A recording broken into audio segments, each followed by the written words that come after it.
And Gary Price is back to help us understand the important differences in planning for Medicaid versus Medicare.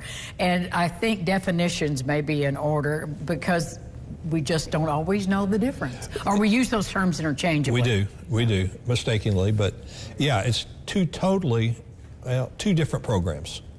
Medicare is run by the federal government. Medicaid, it's a joint effort between the federal government, but it's actually run by each individual state. So with Medicare, pretty much everything is standard across the country. Medicaid can be different from state to state, but not too different, but different. But what I see as the biggest misconception is that people always, a lot of time, ask the question, well, when I get on Medicaid, what happens with my Medicare benefits? And the answer is Medicaid does not affect your Medicare benefits. Your Medicare benefits will continue as before. Medicaid is separate, different, and doesn't have an effect on that. So what precipitates really the changes state to state? I mean, what kinds of differences are there? Well, you've heard of the 5-year look back? Yes. Some states may have the 3-year look back still. They haven't adopted yet the 5-year.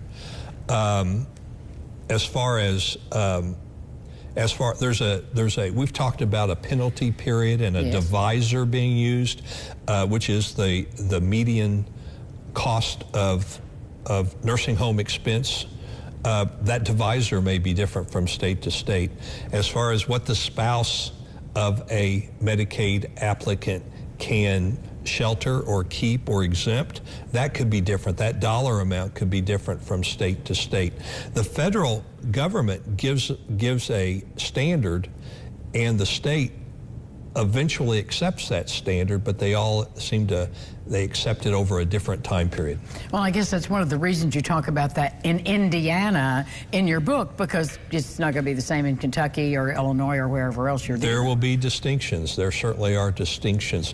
Now, the distinctions have to do with the dollar amount, not necessarily have to do with the strategies to shelter, but the specific dollar amount and how you determine, like I said, how you determine the penalty period, which in determining the penalty period has a lot to do with the way you plan and shelter your money. That could be a little bit different from state to state. You know, and I think you've mentioned this before, but do you find that people think Medicaid is for someone who has no money at all?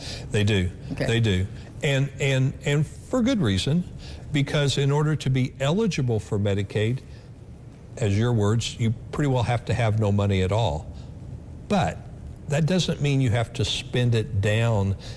As a result, you don't have the benefit of that money, or that you have to spend it on, somebody comes to see me and says, we've been spending down for a year. Well, what have you been doing? Well, we put a new roof on our house. Did you need to? Not necessarily. We bought all new appliances and all that. It doesn't mean you have to do all that. Or we bought a brand new car, much more expensive than we needed to. Doesn't mean you need to do that. That's not spend down necessarily. That's why you need to call Gary. How do we get our book? You call my office, 812-475-8444.